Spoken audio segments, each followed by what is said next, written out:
اعوذ باللہ من الشیطان الرجیم بسم اللہ الرحمن الرحیم السلام علیکم ورحمۃ اللہ وبرکاتہ۔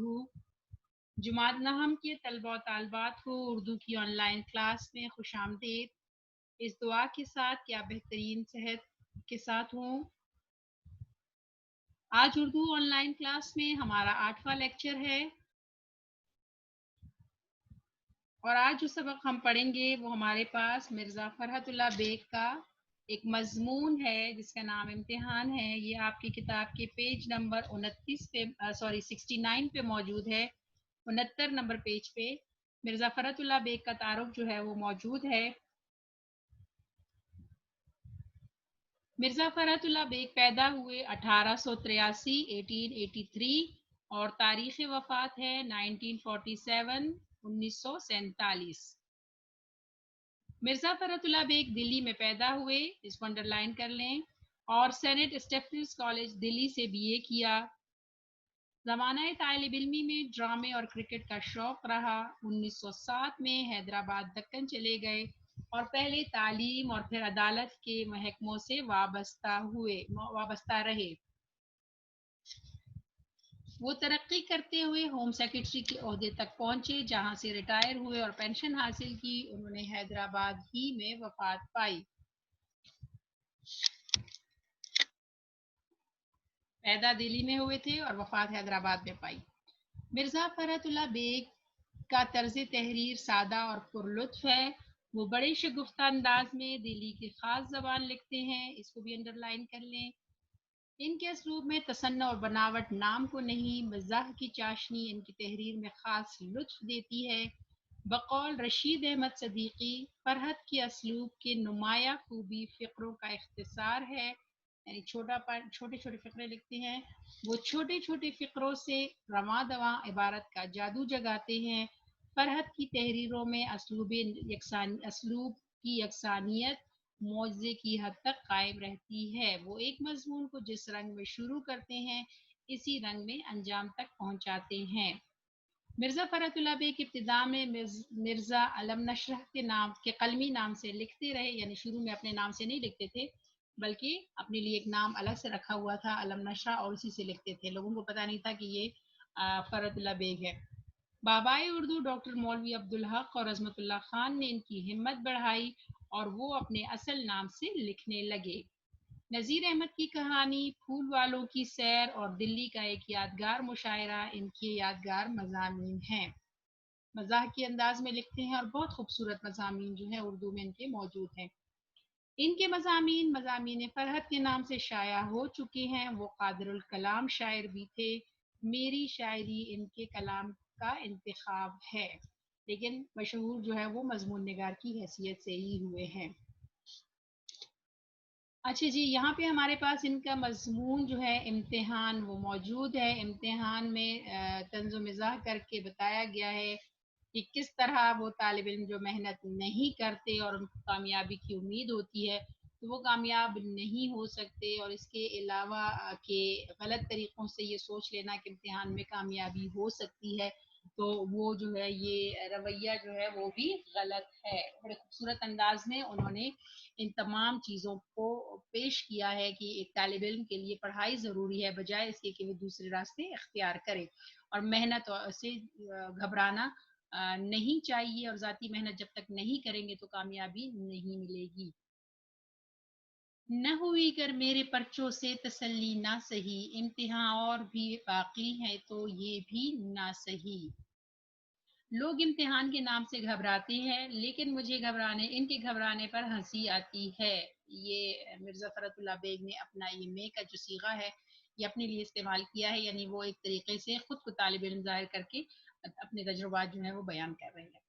آخر امتحان ایسا کیا ہوتا ہے؟ دو ہی صورتیں، پاس یا فیل یا پاس۔ اس سال کامیاب نہ ہوئے آئندہ سال صحیح، یعنی جو لوگ گھبراتے ہیں تو مضمون نگار کہہ رہے ہیں کہ ان کو گھبرانا نہیں چاہیے، اور نہ میں گھبراتا ہوں کیونکہ مجھے پتا ہے کہ یا تو پاس ہوں گے یا فیل ہوں گے۔ نہیں، اس بار فیل ہوں گے، اس بار پاس نہیں ہوں گے تو اگلے سال ہو جائیں گے۔ میں اپنے دوستوں اور ہم جماعتوں کو دیکھتا تھا کہ جوں امتحان کے دن قریب آتے جاتے ان کے حواس، ان کا دماغ مختل اور ان کی صورت اتنی سی نکل آتی تھی. یعنی قریب امتحان کے جیسے جیسے دن آتے ہیں اکثر ہم نے دیکھا ہے کہ طالب علموں کی حالت جو ہے وہ خراب ہو جاتی ہے، کمزور ہو جاتے ہیں، اور وہ پڑھ پڑھ کے ان کا لگ رہا ہوتا ہے کہ دماغ جو ہے وہ جیسے ہر چیز بکھری ہوئی اور ہر چیز جو ہے وہ گڑبڑ سی نظر آ رہی ہوتی ہے. بندے پر امتحان کا نہ رتی برابر پہلے اثر تھا اور نہ اب بھی اس کے ختم ہو جانے کا افسوس ہے. امتحان کا رتی برابر یعنی تھوڑا سا بھی اثر کبھی اس نے امتحان کا نہیں لیا اور نہ اس کے ختم ہونے کا افسوس.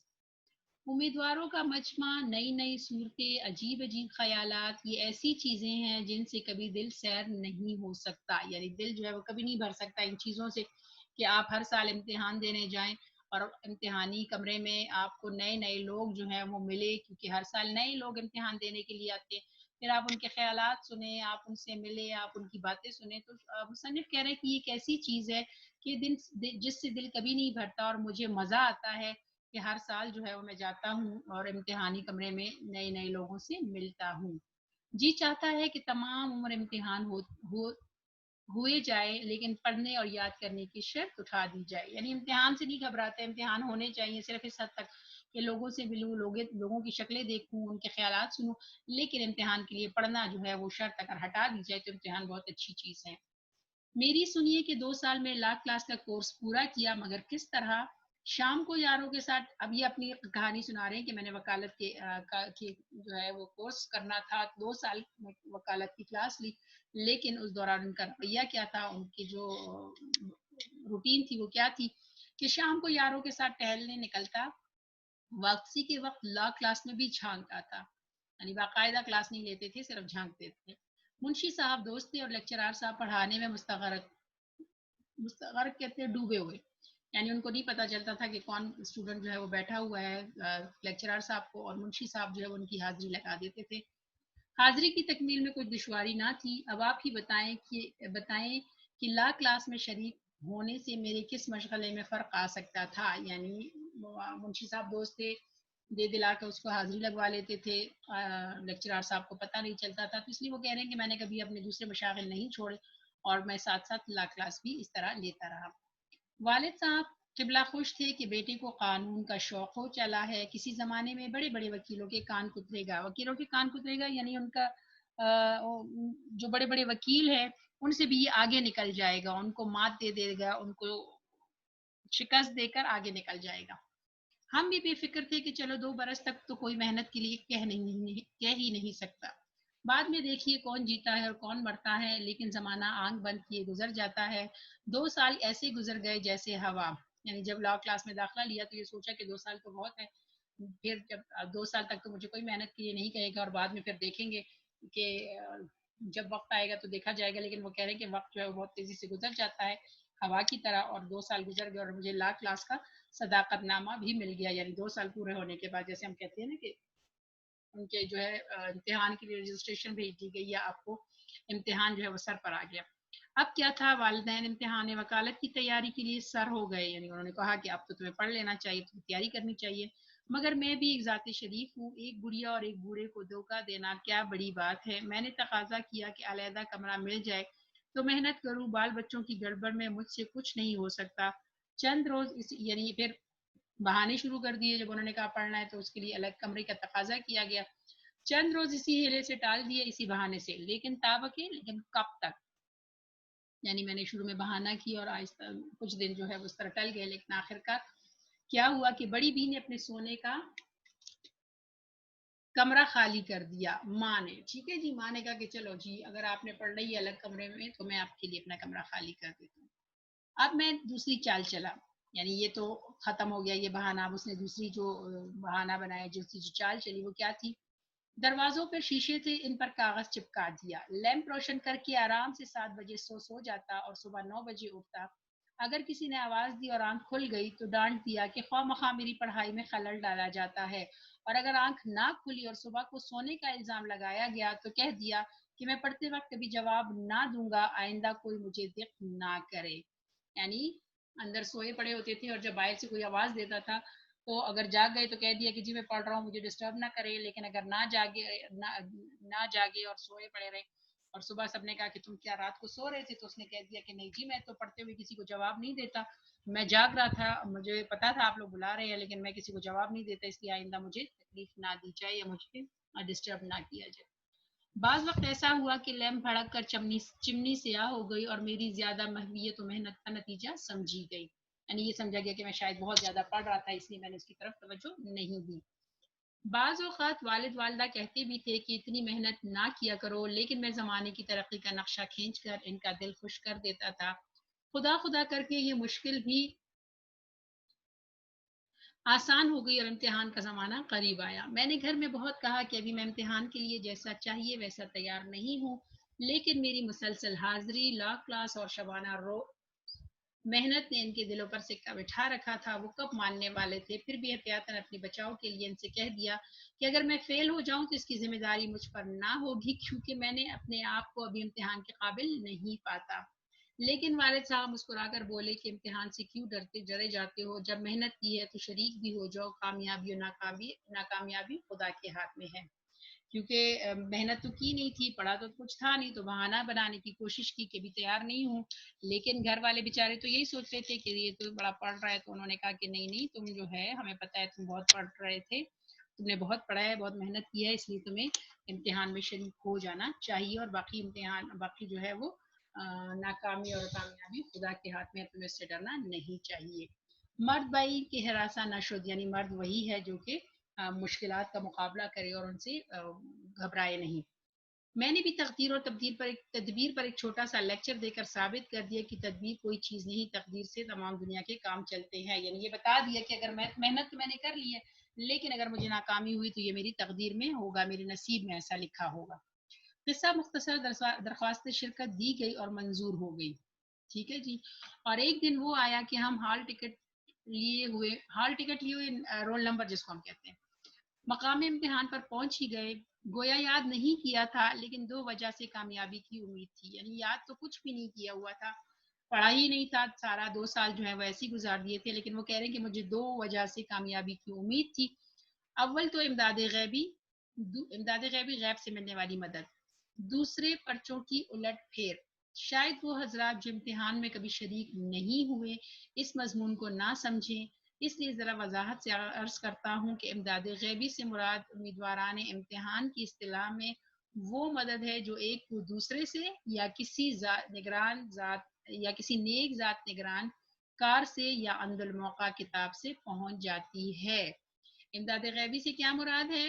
وہ امداد جو آپ کو بقول مضمون نگار کے کہ وہ اسٹوڈنٹس جو ہیں یا طالب علم جو ہیں، وہ امداد غیبی کس کو کہتے ہیں؟ ان کی امداد غیبی یہ کہ آپ کی کسی دوست نے آپ کی ہیلپ کر دی، مدد کر دی، آپ کی کوئی سوال آپ کو بتا دیا، یا جو آپ کا نگران کار ہے یعنی جو چیکر ہے، جو آپ کا جس کی ڈیوٹی ہے، وہ آپ کی تھوڑی بہت مدد کر دے، کچھ آپ کو بتا دے، یا اس کے علاوہ ایک اور ہے کہ آپ کو کہیں سے کتاب مل جائے یعنی نقل کرنے کا موقع مل جائے، تو یہ 3 جو ہیں ان کے نزدیک کی امداد غیبی ہے کہ یہ اللہ تعالیٰ کی طرف سے مدد ہوتی ہے غیبی، اور اس سے انسان جو ہے وہ فائدہ اٹھا کر کامیاب ہو جائے، نقل کر لے، ٹھیک ہے جی۔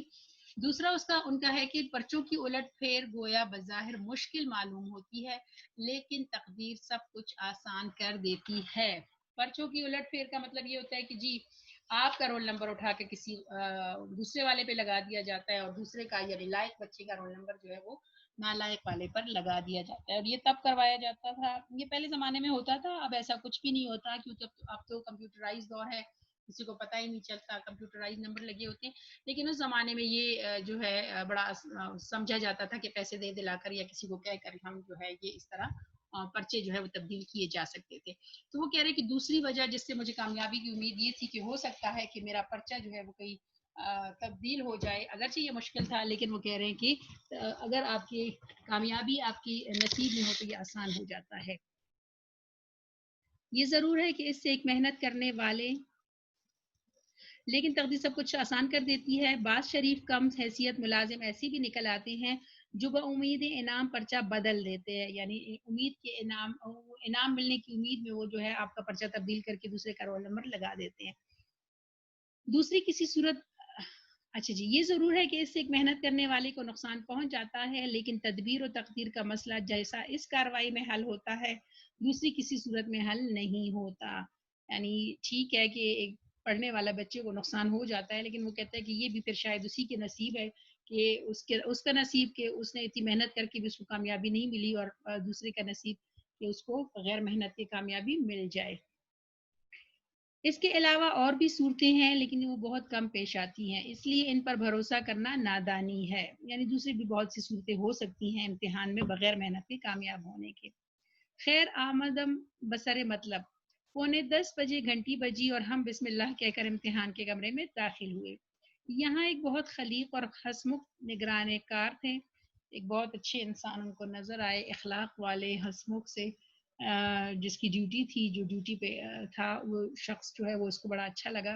مجھے جگہ نہیں ملتی تھی، میں نے ان سے کہا، وہ میرے ساتھ ہو لیے. جگہ بتائی اور بڑی دیر تک ہنس ہنس کر باتیں کرتے رہے. میں سمجھا چلو بیڑا پار ہے، اللہ دے اور بندہ لے. یعنی اس شخص کو دیکھ کر، اس کی خوش اخلاقی کو دیکھ کر مضمون نگار یہ سمجھے کہ میرا تو کام آسان ہو گیا، یہ بڑا اچھا بندہ ہے، اور یہ میں جو ہے بڑے آسانی سے نقل کر کے، اور یعنی وہی امدادی غیبی مجھے کہیں نہ کہیں سے اب مل جائے گی اور میں آرام سے حل کر لوں گا پرچہ. اللہ دے اور بندہ لے، یعنی جب اللہ مہربان ہو گیا ہے اور اس نے ہی مجھے ایسا، یعنی ایک ایسے بندے کی ڈیوٹی لگ گئی ہے جو کہ میں اچھا بندہ ہے، تو میں اس سے ضرور فائدہ اٹھاؤں گا. ٹھیک 10 بجے پرچہ تقسیم ہوا. اس کو انڈر لائن کریں، ایم سی کیوز میں آ چکا ہے. میں نے پرچہ لیا، سرسری نظر ڈالی اور میز پر رکھ دیا. لیکن یہ ضرور کہوں گا کہ پرچہ پڑھنے کے بعد جیسا اطمینان میرے چہرے پر اطمینان تھا، شاید ہی کسی کے چہرے پر ہوگا. ظاہری بات ہے، کچھ آتا ہی نہیں تھا. پریشان تو وہ بچے ہوتے ہیں نا جن کو کچھ آتا ہو اور ان کو لگے کہ پرچہ مشکل ہے. جن کو کچھ نہیں آتا وہ بڑے اطمینان سے بیٹھ جاتے ہیں کہ جی ہم نے تو نہ کچھ پڑھا ہے اور نہ ہمیں کچھ آتا ہے. ان کو پتہ ہی نہیں ہوتا کہ پرچہ کتنا مشکل ہے، اس لیے وہ بڑے مطمئن ہوتے. تو یہاں پہ بھی یہی حال تھا. مضمون نگار بھی کہہ رہے ہیں کہ میرے چہرے پہ بڑا اطمینان تھا اور میں جو ہے کسی قسم کی پریشانی میرے چہرے پہ نہیں تھی. کیوں؟ کیونکہ اس نے تو کچھ پڑھا ہی نہیں تھا، اس کو تو پتہ ہی نہیں تھا کہ اصل میں پرچہ ہے کیا. خود تو اس پرچے کے متعلق اندازہ نہ کر سکا، لیکن نگران کار صاحب کو یہ کہتے ضرور سنا کہ پرچہ مشکل ہے. یعنی خود مجھے پتہ نہیں تھا کہ کیسا پرچہ آیا ہے، لیکن جب وہ ڈیوٹی والے نے بتایا کہ پرچہ مشکل ہے تو مجھے پتہ چلا کہ پرچہ مشکل ہے. میں نے کئی مرتبہ اول سے آخر تک اس کو پڑھ گیا، لیکن یہ معلوم نہ ہوا کہ کس مضمون کا پرچہ ہے. یہ تک نہیں پتا تھا کہ آج پرچہ کیسے ہے. ایسے جنتی لوگ بھی ہوتے ہیں جی، اور واقعی میں ایسے ہوتے ہیں. ابھی اس دور میں بھی ایسے لوگ ہیں، ٹھیک ہے جی، جو بغیر پڑھے جو ہے امتحان میں جا کے بیٹھ جاتے ہیں اور ان کو سب ہوتا ہے کہ ہم پاس ہو جائیں گے. اچھا، یہ معلوم نہ ہو سکا کہ کس مضمون کا پرچہ ہے. جوابات کی کاپی دیکھی، اس کی آخر کی ہدایتیں پڑھی، صفحہ اول کی خانہ پوری کی اور کھڑا ہو گیا. یہ جب آپ کو 9th میں بھی آپ کو پیپر ملے گا تو آپ کو پتہ چلے گا کہ کیا ایک پیپر جو آپ کو آنسر شیٹ ملتی ہے اس پہ آپ کو ہدایات دی ہوئی ہوتی ہے کہ آپ نے پرچہ اس طریقے سے کرنا ہے، یہاں سے شروع کرنا ہے، یہ پین استعمال کرنا ہے. وہ سب ساری ایک مطلب ایک لسٹ ہوتی ہے. تو وہ کہہ رہے کہ وہ بھی میں نے پڑھ لی، اور اول پیج پہ وہ سارا رول نمبر لکھنا اور یہ پیپر کا نام لکھنا، وہ سارا وہ کہہ رہے میں نے کر لیا. گارڈ صاحب فوراً ہی آئے. میں نے ان سے کہا کہ جناب یہ پرچہ کس مضمون کا ہے. وہ مسکرائے، زبان سے تو کچھ نہ بولے مگر پرچے کے عنوان پر انگلی رکھ دی. اس وقت مجھے معلوم ہوا کہ اصول قانون کا پرچہ ہے. ٹھیک ہے جی، کیونکہ پرچے کے اوپر تو لکھا ہوا ہوتا ہے. یہ اتنا کوئی جنتی بندہ تھا کہ جس کو یہ بھی نہیں پتا تھا کہ پرچے کے اوپر مضمون کا نام لکھا ہوا ہوتا ہے. اچھا جی، دل کھل گیا، یعنی خوش ہوا کہ اصول قانون کا پرچہ ہے. میں نے بھی قلم اٹھا کر لکھنا شروع کر دیا، کیونکہ اصول کے لیے کسی کتاب کے پڑھنے کی ضرورت تو ہے ہی نہیں. اس مضمون پر ہر شخص کو رائے دینے کا حق حاصل ہے. یعنی ہر ایک کی اپنا ایک اصول ہوتا ہے. اس لیے وہ کہہ رہے ہیں کہ اصول جو ہے اس کے لیے کوئی کتاب نہیں پڑھی جانے کی ضرورت نہیں ہے. ہر ایک اپنا اصول ہے اور اس کے مطابق اس کو اپنے رائے کرنی چاہیے. ایک مقنن کہتے ہیں قانون بنانے والا. ایک مقنن ایک اصول قائم کرتا ہے، دوسرا اس کو توڑ دیتا ہے. کیا وجہ ہے کہ ہم اپنی رائے کو کسی دوسری کی تجویز کا پابند کریں؟ ظاہری بات ہے، ہر انسان کی اپنی رائے ہے، اس لیے ہر ایک انسان کی رائے کے مطابق جو ہے وہ اپنے قانون میں اس میں رد و بدل کرنے کی کوشش کرتے ہیں. میں نے اپنے برابر والے سے پوچھنے کی کوشش بھی کی، مگر کچھ ادھر ادھر نگاہ بھی دوڑائی، مگر گارڈ صاحب میری حالت کو کچھ ایسا تاڑ گئے تھے کہ ہر وقت بلائے ناگہانی کی طرح سر پر ہی کھڑے رہتے تھے. گارڈ صاحب کو پتہ چل گیا تھا یہ بچہ جو ہے، یہ لڑکا جو ہے یہ نقل کر رہا ہے اور نقل کی کوشش کر رہا ہے اور اس کو جو ہے کچھ نہیں آتا، لہٰذا وہ کہہ رہے ہیں کہ وہ مجھے جان گئے تھے اور ہر وقت بلائے ناگہانی یعنی بن بلائے مصیبت کی طرح وہ ہر وقت میرے سر پر کھڑے رہتے تھے. ذرا میں نے ادھر ادھر گردن پھیری اور انہوں نے آواز دی کہ جناب اپنے پرچے پر نظر رکھیے. ظاہری بات ہے وہ نظر میں آ گیا تھا، وہ بندہ اس کو پتہ چل گیا تھا ڈیوٹی والے کو کہ یہ تو کام نہیں کر رہا اور اس کی کوشش ہے کہ کہیں سے نقل کر لے. تو وہ کہہ رہے ہیں کہ وہ میری حالت جان چکا تھا، اس لیے جیسے ہی میں ادھر ادھر دیکھتا تھا اور میں کچھ دیکھنے کی کوشش کرتا تھا تو وہ مجھے آواز دیتے تھے کہ میں اپنے کام سے کام رکھوں. جب دوسروں سے مدد ملنے کی توقع منقطع ہو گئی، یعنی مجھے پتا چل گیا کہ اب مجھے کوئی مدد نہیں ملنی، تو میں نے دل میں سوچا کہ چلو ان گارڈ صاحب سے ہی پوچھے، یعنی جس کی ڈیوٹی تھی. میں کھڑا ہو گیا، وہ آئے، میں نے دریافت کیا کہ جناب اس سوال کا کیا جواب ہے. وہ مسکرائے اور کہا مجھے نہیں معلوم. میں نے کہا یہ برابر والے بڑے زور سے لکھ رہے ہیں، ان سے پوچھ دیجئے. یعنی وہ بڑا لائق بچہ ہے، وہ کچھ لکھ رہا ہے تو اس سے ذرا پوچھ کے بتا دے کہ وہ کیا لکھ رہا ہے. اور اگر آپ کو دریافت کرتے ہوئے لحاظ آتا ہے تو ذرا ادھر ادھر ٹہلتے ہوئے تشریف لے جائیے، میں خود ہی پوچھ لوں گا. ٹھیک ہے جی. یعنی اگر آپ نہیں پوچھ سکتے اور آپ کو شرم آ رہی ہے تو آپ ادھر ادھر ہو جائیں، ذرا مجھے موقع دیں، میں خود ہی یہ کام کر لوں گا. مگر وہ کب ہلنے والے تھے، قطب ہو گئے. ان کا مسکرانا پہلے تو اچھا معلوم ہوتا تھا لیکن پھر آخر میں تو زہر ہو گیا. ظاہری بات ہے نقل کرنے کی پرمیشن تھوڑی دی جا سکتی تھی، اور وہ شخص جو ہے وہ اس کے ساتھ ہی کھڑا ہو گیا کہ اب تو مجھے پوچھ کے دکھاؤ. اور وہ کہہ رہے ہیں کہ ان کا مسکرانا پہلے مجھے اچھا معلوم ہوتا تھا لیکن اب جو ہے وہ مجھے زہر لگ رہے تھے. میں واللہ سچ کہتا ہوں اگر تمام عمر میں قلبی نفرت مجھے کسی سے ہوئی ہے تو انہی صاحب سے. وہ جو شروع میں اس کو بڑا اچھا سمجھ رہے تھے اور جب اس کو نقل نہیں کروایا تو کہہ رہے مجھے وہ بہت برے لگ رہے تھے. ہوئی ہے غرض اس طرح یہ تمام دن امتحان کے گزر گئے. لیکن آپ سمجھ سکتے ہیں کہ ایسے ظالم کے ساتھ ایسی حالت میں کہ ایک حرف بھی یاد نہ ہو پورے 6 گھنٹے گزارنے کیسے مشکل ہوں گے. ظاہری بات ہے وقت گزارنا مشکل ہو جاتا ہے جب آپ کو پیپر نہیں آتا اور آپ ایسے ہی بیٹھے رہتے.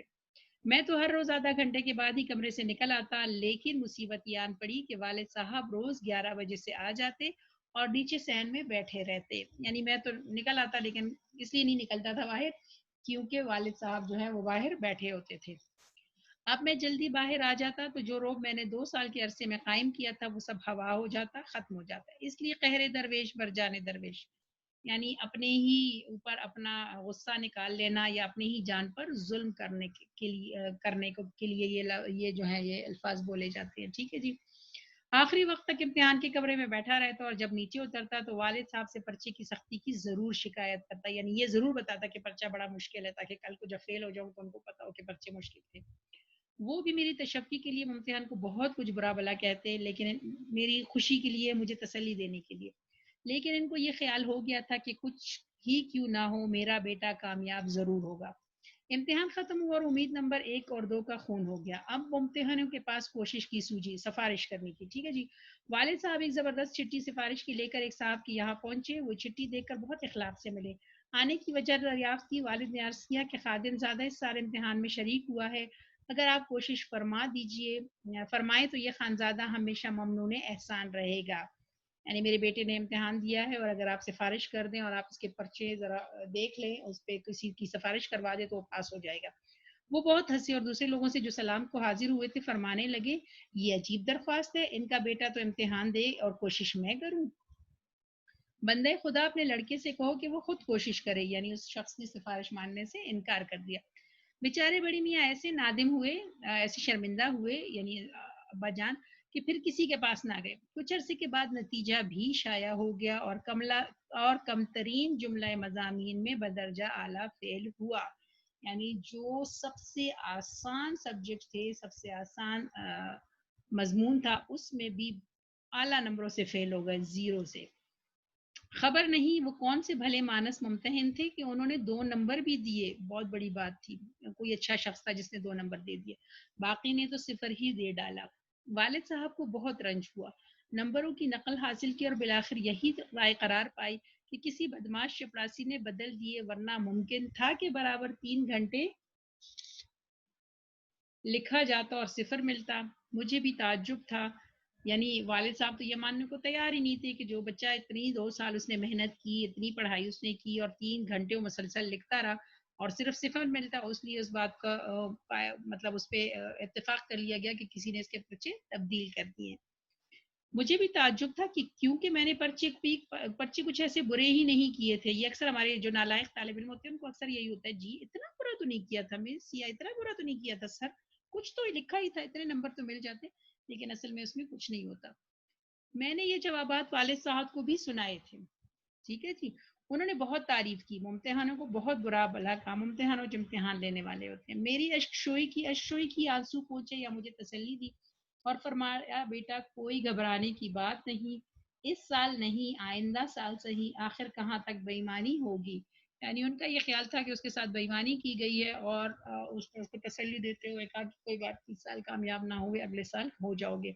100 دن چور کے تو ایک دن شاہ کا، ٹھیک ہے جی، یعنی چور آخر ایک نہ ایک دن جو ہے وہ ضرور پکڑا جاتا ہے اور ایک دن بادشاہ جو ہے اس کو پکڑنے میں کامیاب ہو جاتا ہے، یعنی ایک دن تم ضرور کامیاب ہو جاؤ گے۔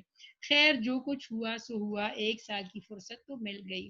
چلے جی، مضمون نگار کس بات پر خوش تھا کہ چلے مزید 1 سال کی فرصت مل گئی اور اب ان کو کوئی جو ہے کام کرنے کے لیے نہیں کہے گا۔ یہ مضمون لیا گیا ہے مضامین فرحت سے۔ الحمدللہ چیپٹر ہمارا کمپلیٹ ہو گیا۔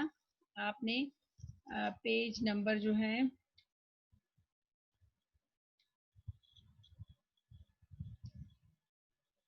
پیج نمبر 1 پہ آپ کا جو پیج نمبر 70 پہ دیکھیں، اس میں آپ نے یہ والا پیرا جو ہے تشریح عبارت کرنی ہے۔ یہاں سے والد صاحب قبلہ خوش تھے کہ بیٹے کو قانون کا شوق ہو چلا ہے، یہاں سے لے کر یہاں تک کہ میں بھی ایک ذات شریف ہوں اور ایک گڑیا اور ایک بوڑھے کو دھوکہ دینا کیا بڑی بات ہے، یہاں تک، یہاں سے والد صاحب خوش قبلہ خوش تھے، یہاں سے لے کر یہاں تک دھوکہ دینا کیا بڑی بات ہے، یہ والا پیرا جو ہے یہ آپ نے اس کی تشریح عبارت کرنی ہے، ٹھیک ہے جی۔ ایک تو یہ پیراگراف ہو گیا، دوسرا جی